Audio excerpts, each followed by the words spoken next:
Greetings, my young math Padawans. This is Chapter 7, Rational Functions, Section 7.4, Adding and Subtracting Rational Expressions.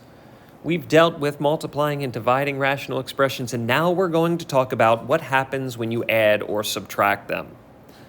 Now, as I've said before, it's very important that you always factor first. I think I've said this enough and probably told you way too many times, but factor first anyways. It's going to be slightly different than when we multiply and divide. So let me go back to the very basics. Like, what if I had two regular fractions with numbers?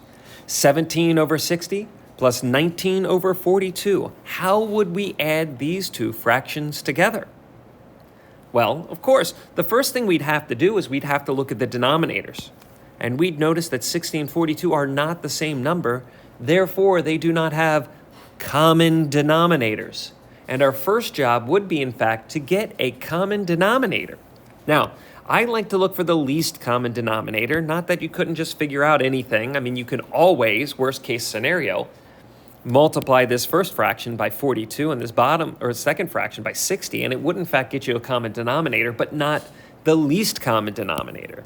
So the least common denominator, when we're working with numbers, the least common multiple, it's kind of what we're looking for here. So I'm going to think about 60, I'm going to think about 42, and I'm going to think about that factor tree that we come up with. So what are all of the numbers that multiply together to give me 60? We got 2 times 2 times 3 times 5. And 42, well, that's 2 times 3 times 7.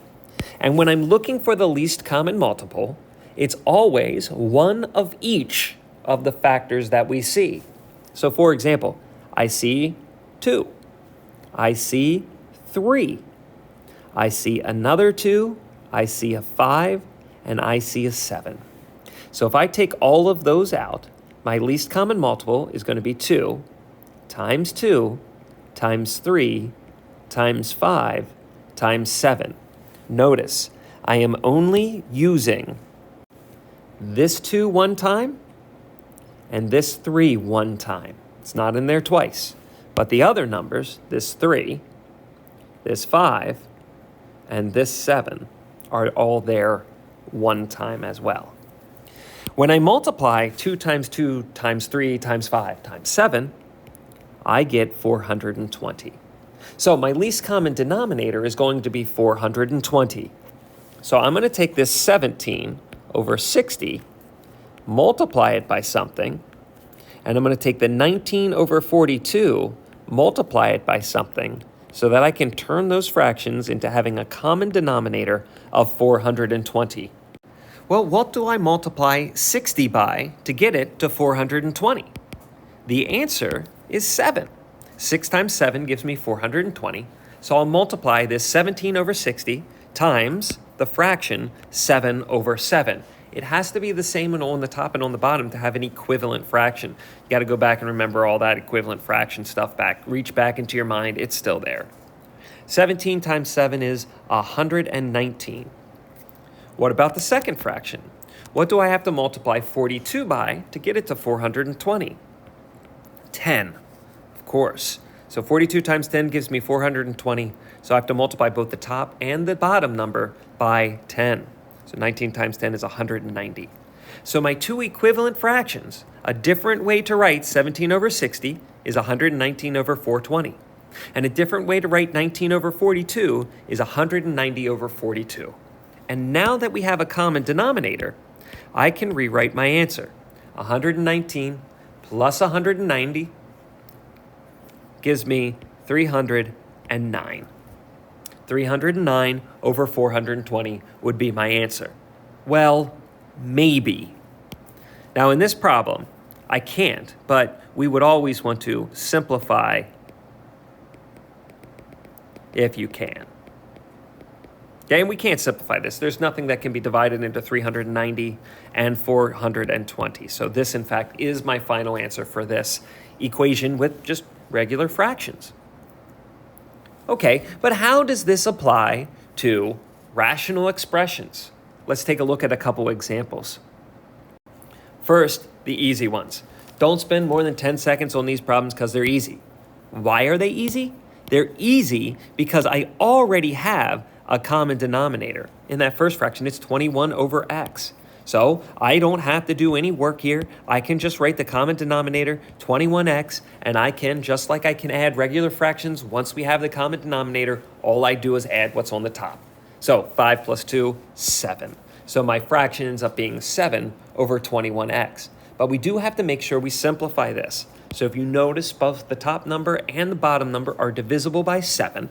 So I can rewrite this as 1 over 3x. That is my final answer. What about B?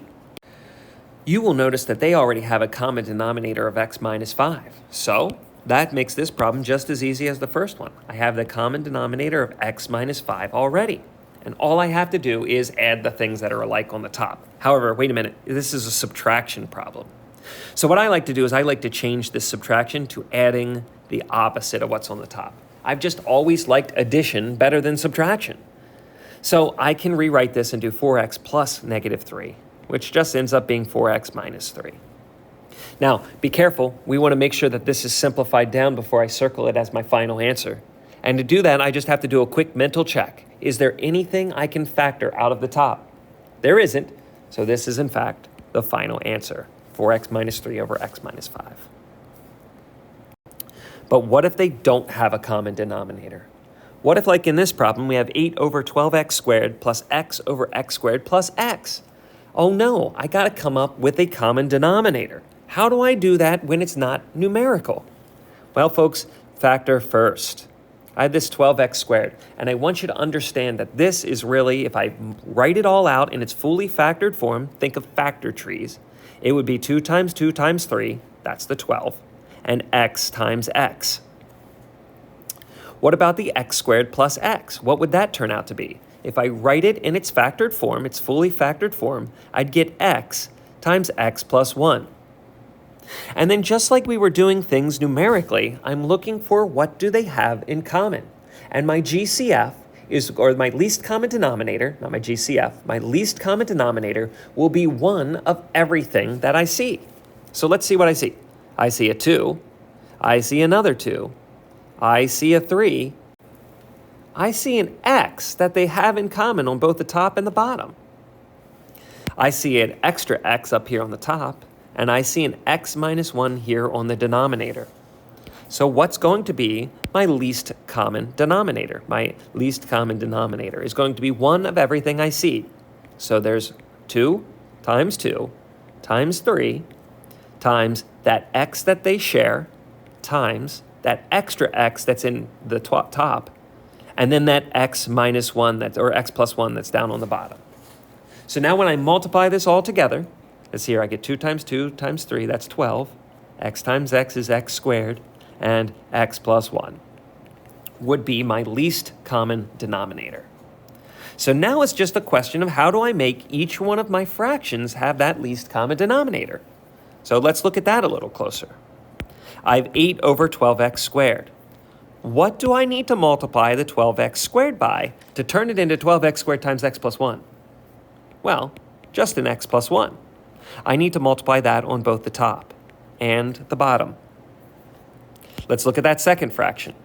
I have x over, and yes, I am going to write that in its factored form, x plus 1, because it will make it easier for me to see what do I need to multiply x times x plus 1 to turn it into 12x squared times x plus 1.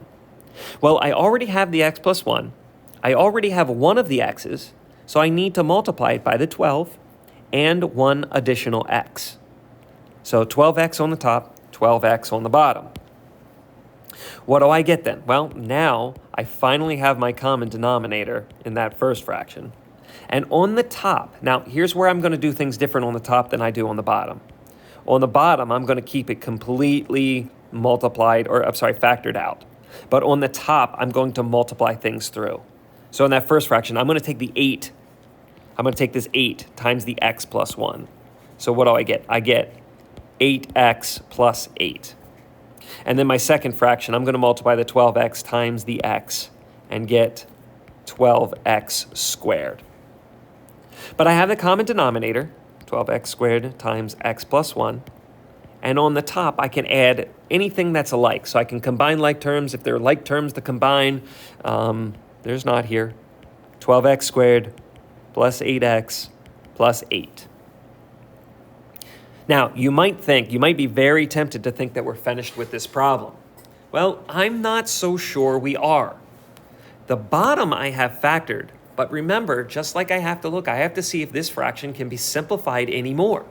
So now I go back and pretend this is like one from the last section and say, can I simplify this fraction? And the first thing I'm going to look for is a GCF. And if you'll notice, 12x squared, 8x, and 8 are all divisible by 4.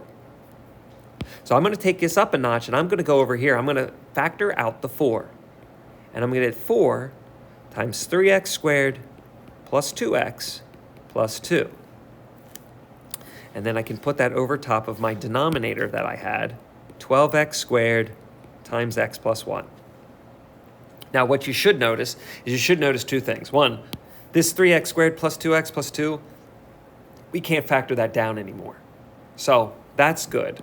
But this 4 and this 12 can be simplified down because 4 goes into 12. It goes into 12 3 times. So for that particular part of my fraction, I can make that 12 divided by 4, 3. The x squared stays, the x plus 1 stays, and the 3x squared plus 2x plus 2 stays. That stuff that was inside the parenthesis. That ends up being my final answer. Folks, please don't be tempted. Don't be tempted to cross off the 3's here. It doesn't work that way. In order to simplify, you have to be able to factor first, then simplify. Factor first. Have I said it enough times? I'm not sure I have. Let's look at another example.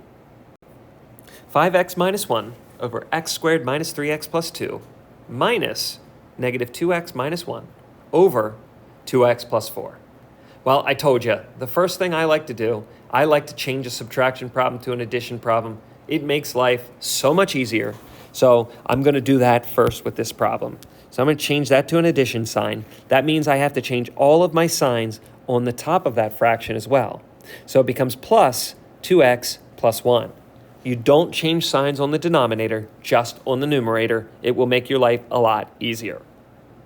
Now, factor. So I'm going to factor this. The 5x minus 1 is going to stay. The denominator will turn into x minus 2 times x minus 1. Plus, let's see here, what do I got? I got the 2x plus 1 on top. On the denominator, pull out the GCF of 2. I have 2 times x minus 2.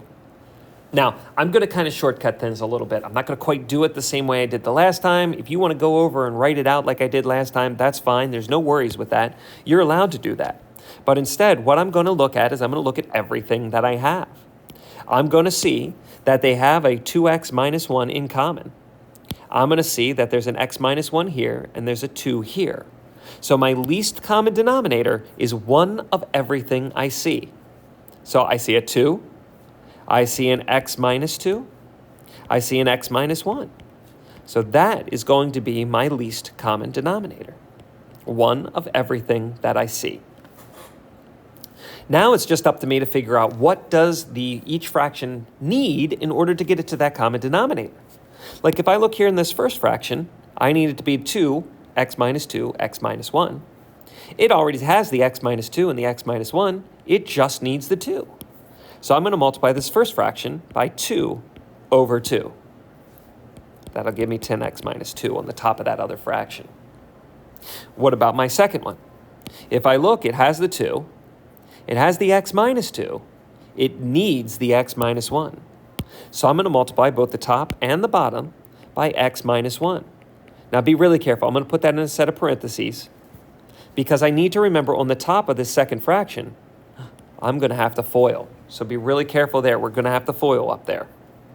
So let's hear. When I FOIL, 2x squared times x will give me, 2x times x will give me 2x squared.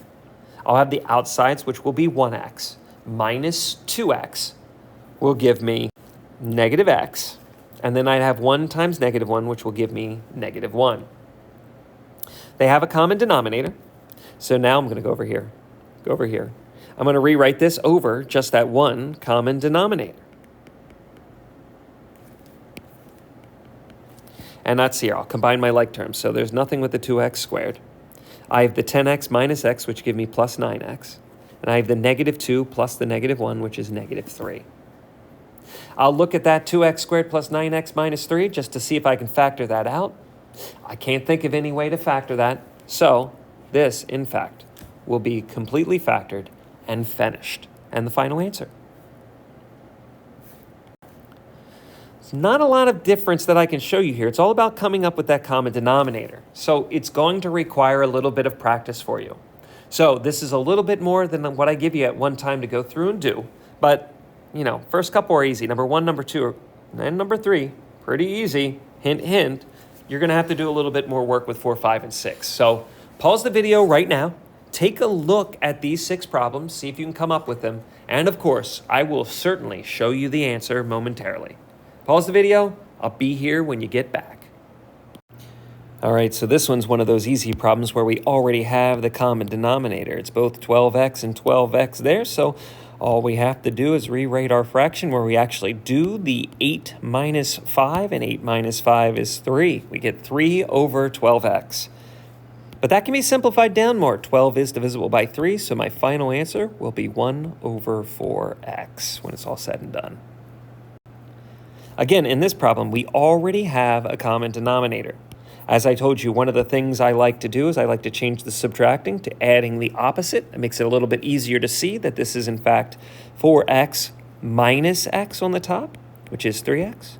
And the denominator, which they'd already have in common, is x minus 2. And since nothing can be factored or simplified more, my answer is right there staring at me.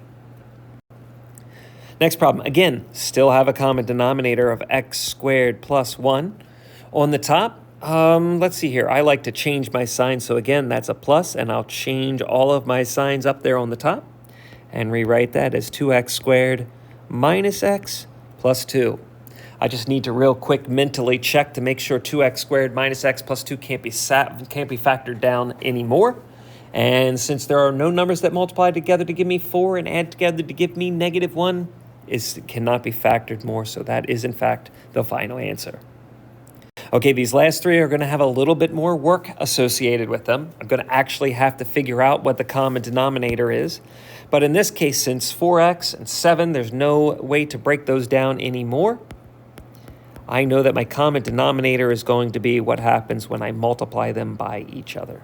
Again, I'll change that to plus and negative. It'll just make my life a little bit easier. And again, multiply that by 4x over 4x. Again, it's one of everything I see on the denominator. I see a 4, I see an x, I see a 7. Each one of those things are part of that common denominator of, in this case, 28x. 3 times 7 is 21. I got negative 1 times 4x, which is negative 4x. So my final answer, negative 4x plus 21 over 28x. Real quick, I'll make sure there's no GCF on the top. There isn't. So this is, in fact, the answer to the problem.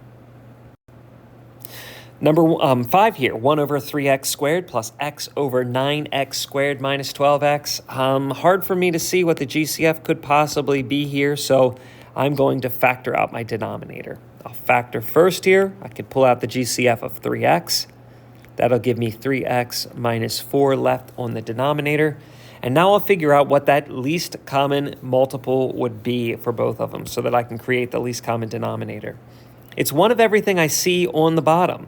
So I see a 3. They both have a 3. So I know 3 is going to be part of that. They both have a x, but just one of them. So I'm going to need an additional x.